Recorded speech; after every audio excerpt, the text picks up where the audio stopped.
The David Pakman Show at davidpakman.com. Welcome to the bonus show. Walmart making the very big decision to remove all signs from its stores, displays from its stores, and videos from its stores that depict violence, but they will keep selling guns. This is all after the horrible mass shooting that took place in El Paso, Texas. And I don't even, I was thinking, Pat, we can give Walmart credit for wanting to do something, but it's like, listen, the guns are what is actually allowing the shootings to take place. Violent videos and video games don't actually seem to be it. So I don't even know that Walmart deserves credit for anything. It just seems like pandering. Yeah, it seems like a PR stunt to me. They did stop selling military-style assault rifles back in 2015, so that is a step in the right direction. But your general run-of-the-mill guns, they still do have for sale.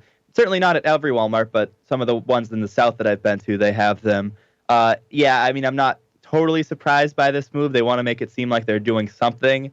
But honestly, I would be totally fine if they didn't make this particular move because it doesn't seem to do anything. It's just PR. The other thing is that they're only doing it literally in response to the shooting to be sensitive for some short period of time. And they've actually made it clear, we're not stopping the sale of all this stuff. We're just removing this stuff from stores or covering it up for now. For example, if there's one of those TVs that's set up as a demo unit where people can play video games, if the video games that are on it are video games that contain violence, unplug them for the time being. The stuff's not being removed. There's just a temporary measure put in place here. And of course, they made clear this does not reflect any long-term change in our video game assortment.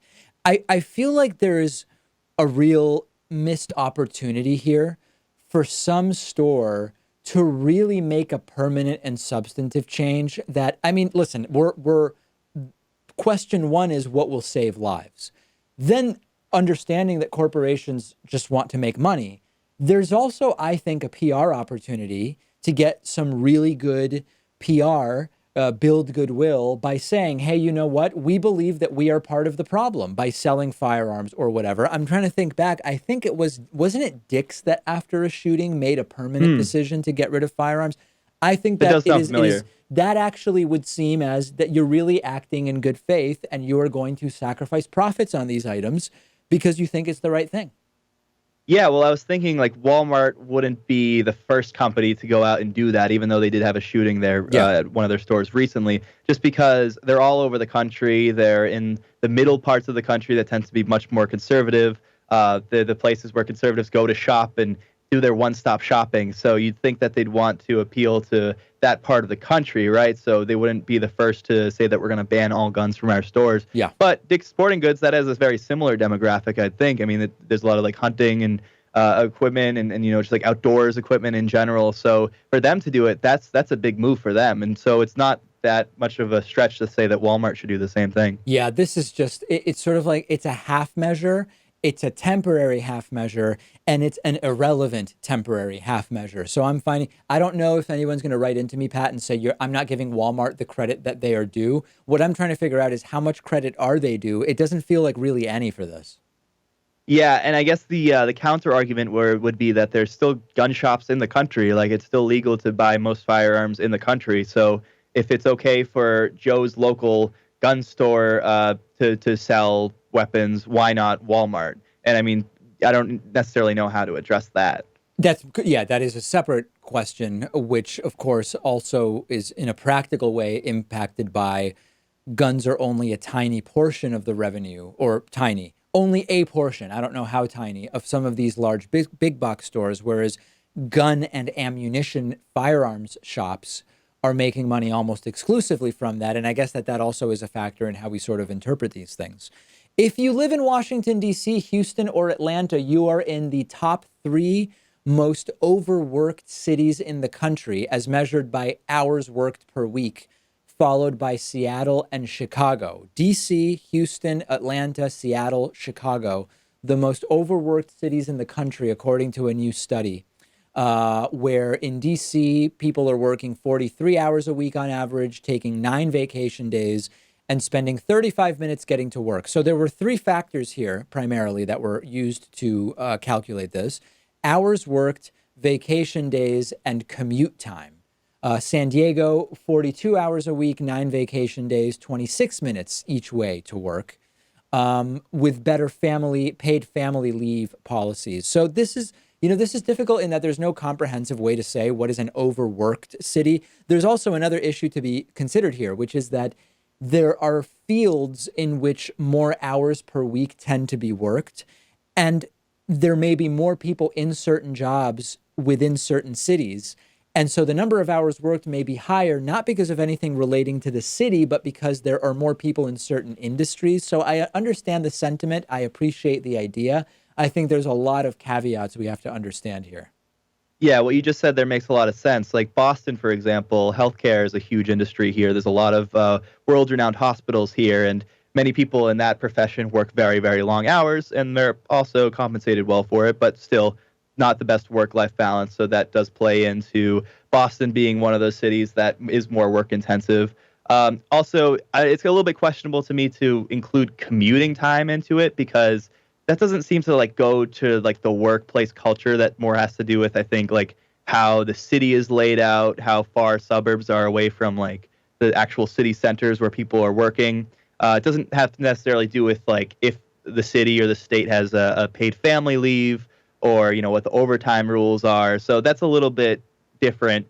And so, yeah, I think the result is that you have cities all across the country being at the top of the list here and the bottom of the list here. Some cities are in liberal states, some are in conservative states, some are run by more liberal governments, some more conservative government. And so, yeah, I mean, I don't know what we can really grasp from this so much. It seems like it's just kind of a hodgepodge of things. I do believe, though, that commute time is very relevant only because of the effect it has on life satisfaction. We know that commute time really makes people displeased with their jobs and their lives in many cases. And so part of it is a function of how big is the city. Like Boston, for example, often has lower commute times than lots of other cities, but because the city is geographically small, it doesn't mean that the miles per hour is any higher. You're still stuck in traffic for a majority of the time in Boston for people who are having those types of commutes.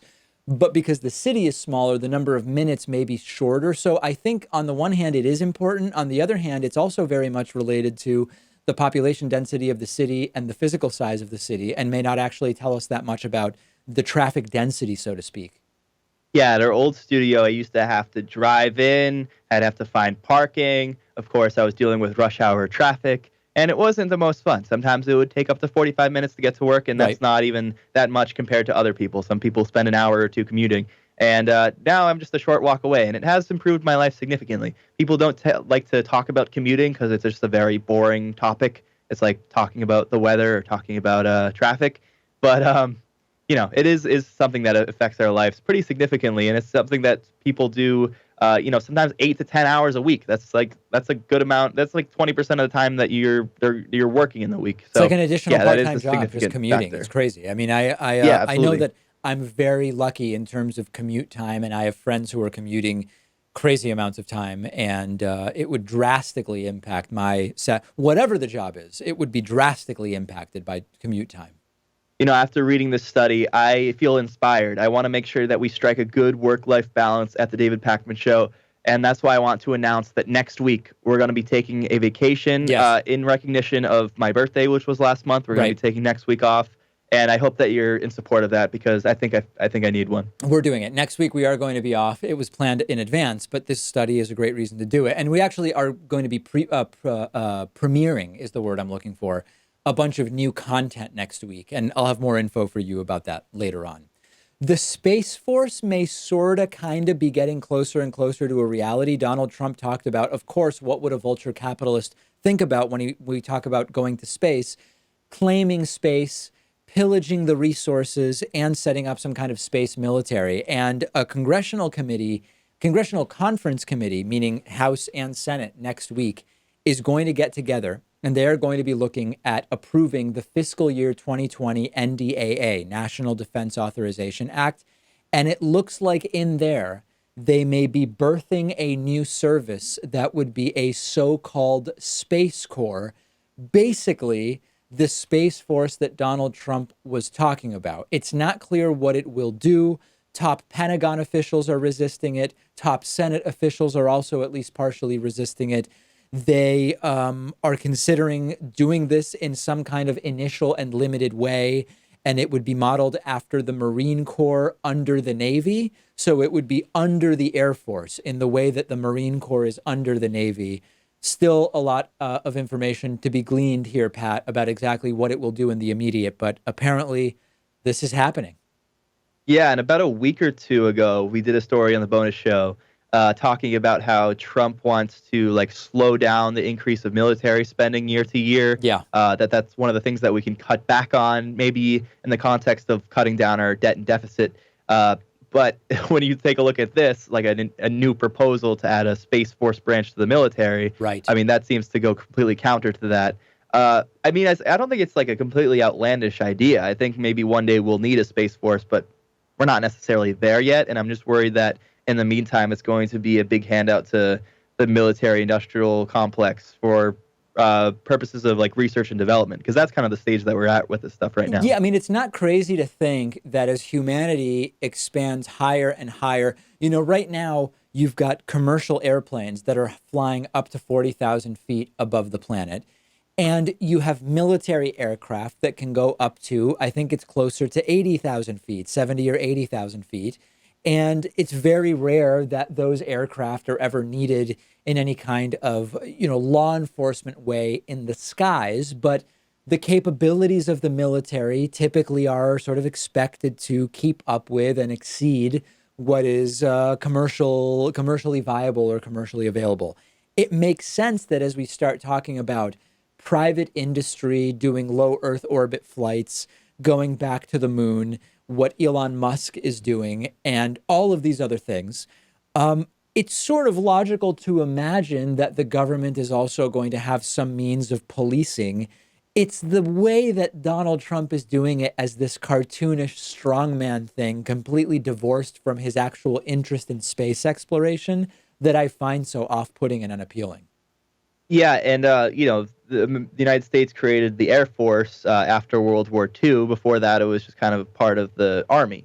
But I think we felt that there was a specific need for that because of the advent of planes being used in warfare. At the time that the branch was actually created, we had already been using that technology, and you were just kind of putting it under a different part of the military. This seems like it's completely, in its nascent stages. And yeah, there are going to be certainly applications for that, even some that we can use now. Like some countries have the ability to shoot down satellites, and I think that would kind of be under the auspices of the Space Force. But I really hope that if this is rolled out, it's done slowly over time, and it's not going to require this giant investment that I would imagine it's going to be getting. The other thing that it really has to be discussed here is, are all of the issues related to ownership of space resources? And there's really only, I'm going from memory here, but there's like some kind of moon treaty from the 70s.